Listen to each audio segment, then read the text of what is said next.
So if you're listening to this, you must be interested in the idea of selling your practice. And you should be, which I'll talk about in a little bit. But you should be thinking about the idea of selling your practice. And there are 6 things I'm going to talk to you about in this video about what you need to ask or what you need to be prepared for when you are considering selling your practice. And this applies for anyone. It doesn't matter if you are 2 years from retirement, 5 years from retirement, or you are just coming out of a program, starting or going into practice, or somewhere in between. So it doesn't matter where you are, you should always be thinking about the idea of selling your practice, because in the end, that's probably going to be your largest asset that you own in your entire lifetime. So you should always be thinking about selling it. The question is, who are you going to sell it to? And are you selling it to the right person?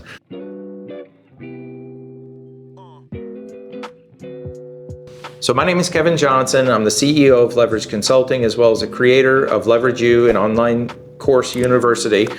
And there's a lot of clients, especially in the last maybe 5 years, that they've really seen all these letters, and I'm sure that you've seen in your own email inbox or in your mailbox. You're probably getting a minimum of 1 letter or email per week, minimum, from people saying, "We will buy your practice." Well, there's a couple things I want you to, as I said, there's 6 things I'm going to talk to you about that I want you to think about, and things that you need to, in a sense, take note of these things.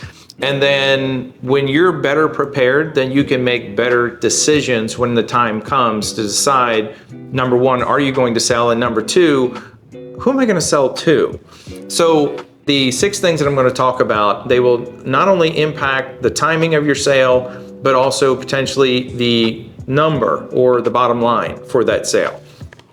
So first thing on the list is, do you know the questions to ask?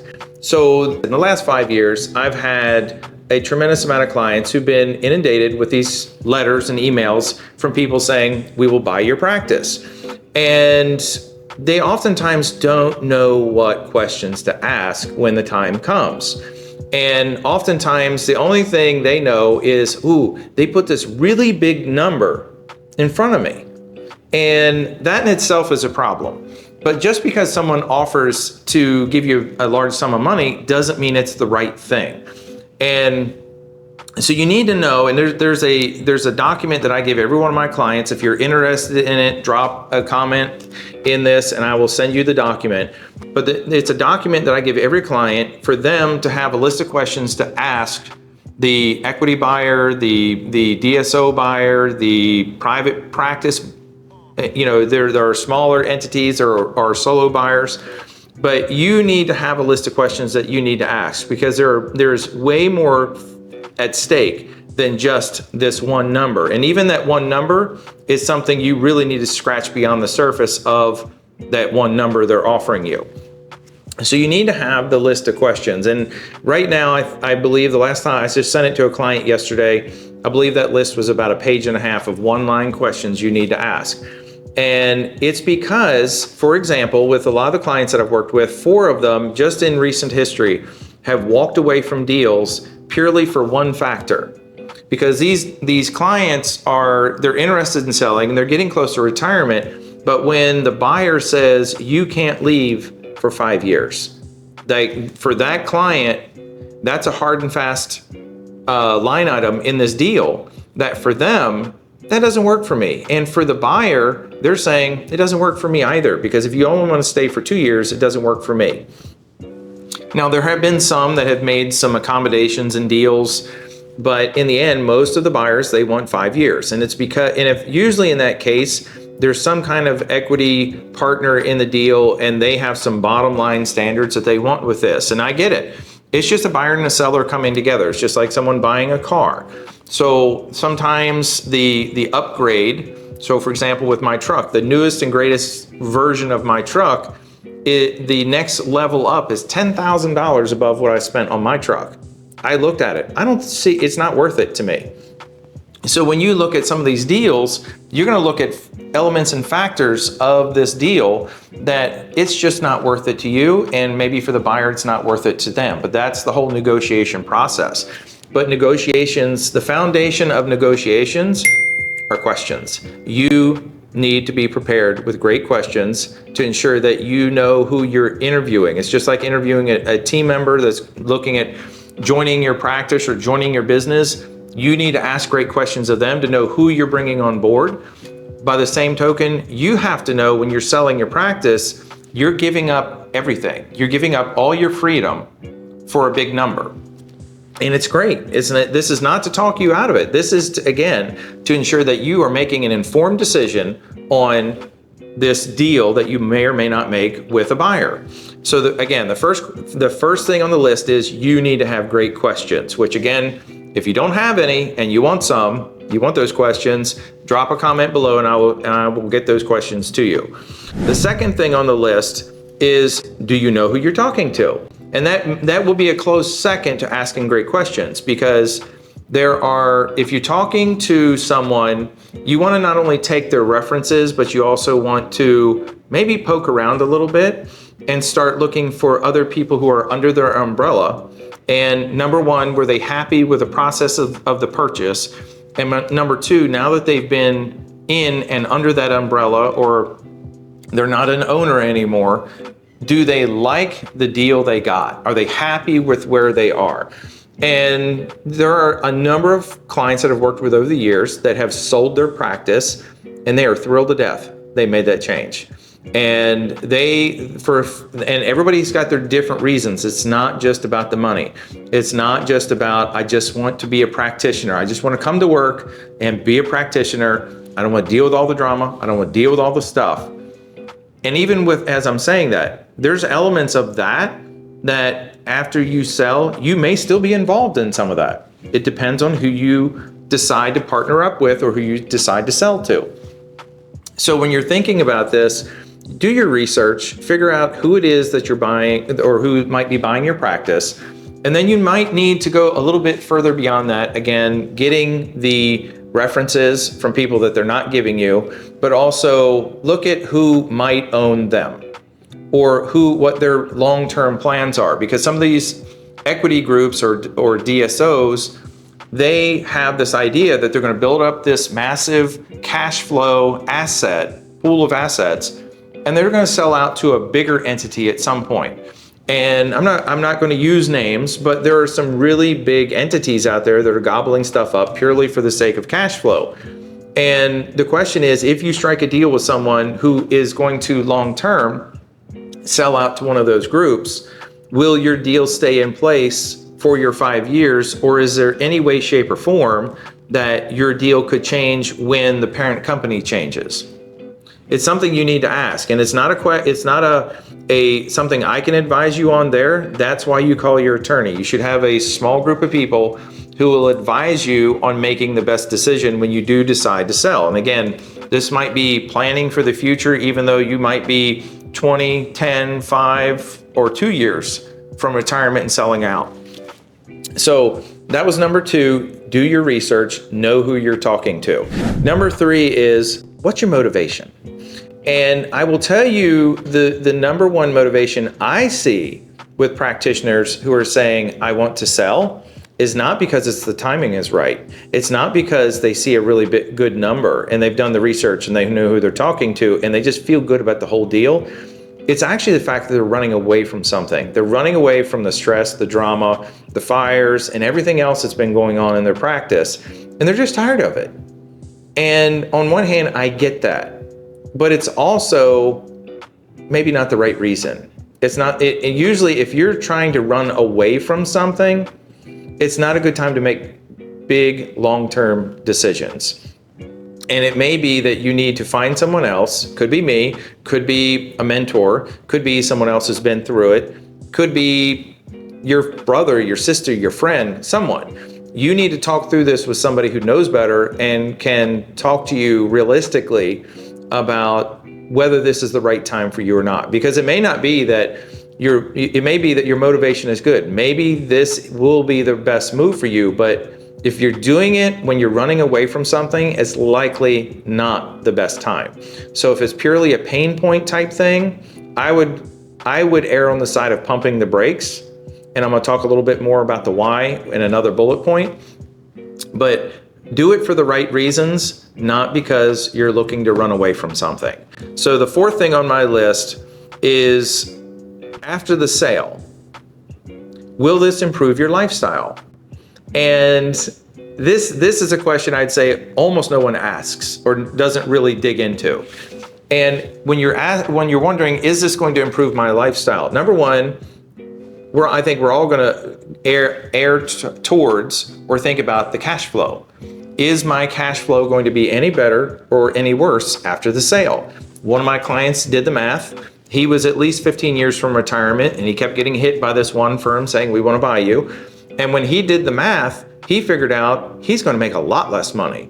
And it didn't really make sense. Yes, it was buying the practice, but when he did the year over year and figured out, if I made what I'm making now and then sell 15 years from now, or if I make what I'm making, or if I move to their model and I make what they're proposing under their model and I get my money now, I will, and I think in his case, he probably would have made at least $1 million less. And it sounds like a lot of money.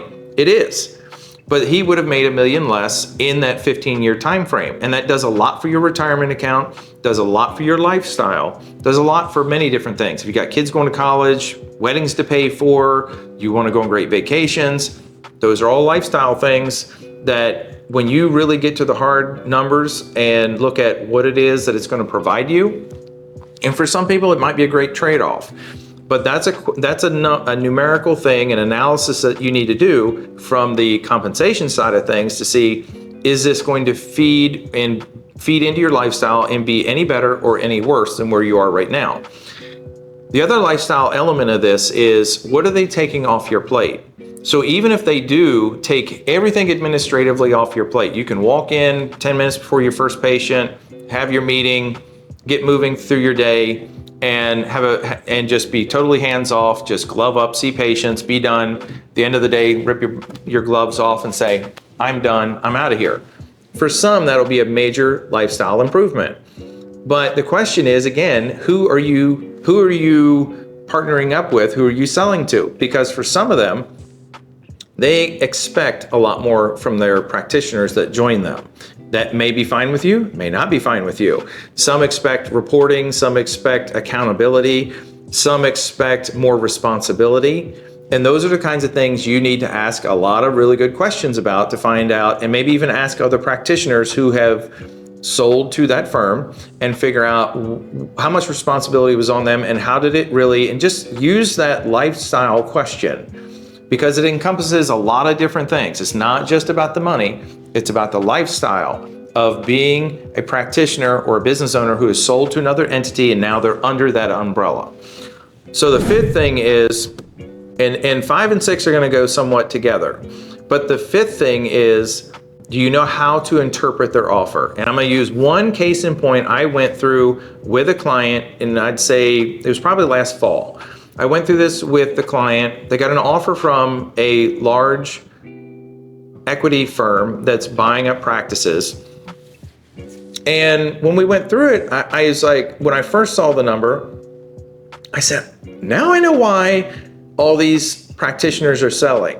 What a fantastic number. There's no way anybody else is going to pay this kind of money for a practice like this. And mind you, my client's practice, it's a great asset. It's a great income producer. It's a great lifestyle practice. And when I saw the number that the equity firm had offered, I was like, wow, this is like saying someone's going to offer you $300,000 for a $100,000 car. And I was like, this is fantastic. But when we broke the deal down and said, okay, what is it that the client is truly getting? When are they getting it? And so when we really broke it down, the offer was more along the lines of, we're going to give you $3 million for your practice, but we're really not giving it all to you now. So we're going to space this out over a couple of years. Oh, and by the way, if any of these parameters change, you're not really getting the whole $3 million. And let's face it, if your practice declined in any given way, you're going to make less too. So in some respects, I get it. But you're selling your practice based on this idea that in his case, you're going to get $3 million for your practice. And then they were saying, well, we're also paying you $5 million for your work over the next 5 years. This client had to work 5 years to complete the deal. And so it was kind of like handcuffs, if you will, that you had to stay around long enough to finish out your 5 years. But here's the deal. He was already making $1 million a year from his practice. Why does he need to go somewhere else and work for them to make $1 million a year? Okay, there's got to be benefit to it. And so he's not really getting the full value of his practice. He's going on a hope and a prayer that they actually complete the deal on their end. And he's already making $1 million a year, million times 5 million. So they weren't giving him $8 million for his practice. They were giving him $3 million if all these conditions play out, and we're just going to keep your compensation the same. So my point in telling you this is, and this may sound attractive to you, but the reality of it was the way it was presented, it was somewhat misleading. And if you don't really dig into the numbers and see what they're really offering, it's not as a sweetheart deal that some have seen it as. And again, not interested in talking you out of it. It's more of know what you're looking at. Make sure you take that.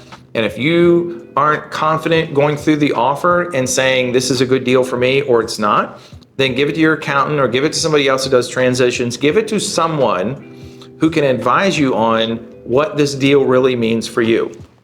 Because another friend and former client of mine, he had 5 deals, and he took all 5 deals, gave them to his accountant, and said, I'm not giving you any of my own input. I just want you to look at the deals and tell me what you think, like prioritize them 1, 2, 3, 4, 5 in terms of what you think is the best deal for me. So he eliminated his own opinion from it and let the accountant advise him, because there's also tax implications that may end up costing you. So you need, again, give it to someone like your accountant who can decipher the information and then lead you in the right direction. So number 6, and this could be number 1, this could be number 6, but the last one is your practice worth as much as it could be? And the point, and the analogy I always use with clients is, if you've not really paid a lot of attention to your car, and let's just say it's not been washed in a while, it's got a few dents, few scrapes, the interior really needs a deep clean. It might have a check engine light on. Okay, as I'm describing this is a pretty distant gap between something that looks like it's sitting on the new car lot and a used car that needs a lot of TLC. Practices can be the same thing. So when you think about your practice, is it as close to it? Would you look at your practice as being the greatest asset to sell in your town? Is it literally the kind of thing that people should be clamoring to buy? Meaning our systems are in place, we have a fantastic team, we are super profitable. Do you even know what your EBITDA is? Because that's what they're going to look at, is that you have a very strong EBITDA. This is what makes for a practice that people want to buy. So that's what I engage with some clients on, is they're thinking, okay, I plan to sell in 2 years. Help me get my practice ready for sale. And that's what we do. We work on figuring out how we can optimize the practice in the next 2 years to get them ready to sell. Because the equity buyers, if the buyer might be just another practitioner who's looking for a practice like yours, they're going to give it to their accountant. And their accountant's going to pour through it. And you have to think about this for a minute. If your practice is not worth the maximum value that it could be, only thing you're doing is you're giving someone else the benefit that you should have received. So when you invest in the time, invest in your practice to ensure that it's worth the maximum value, you will get the maximum return for your effort. The client that I'm talking about, he's been in his practice for 25 years. Why should he not get the max value for his practice? He's put 25 years of his own blood, sweat, and tears into this practice. He should get the most from it. And this is why I said earlier, what's your motivation? Don't do this when you're doing this because you just had a bad week or a bad month or even a bad 6 months. Because in my client's case, he's been doing this for 25 years. 6 months is literally a blip in time. And if you put a year or two into your practice, you may literally have a completely different number, completely different structured buyout that would benefit you in the long run. Don't let someone else get rich off you. So these are the 6 things I would highly recommend you pour through, you do a lot of soul searching on, and prepare yourself for when you're thinking about selling your practice. And just like yesterday when I was talking to a client, it may sound self-serving, but my whole goal for every client is that whether you are preparing your practice for sale, you're going to sell it, whatever it is, I want the best deal for you. In the end, I just want someone who had a great career, they sold their practice, and for some, this is actually a business model. I didn't even mention this earlier. This is a business model I have seen with a couple of different clients where they've built up a practice and sold it, built up a practice and sold it. Imagine if you did that 3 or 4 times in your lifetime, twice in your lifetime. So it could still be a business strategy for you. So go through these 6 things, make sure you know that you're making the right decision, the right long-term decision for you. And again, if those questions are something that would be meaningful to you, drop a comment below. I'll get those to you.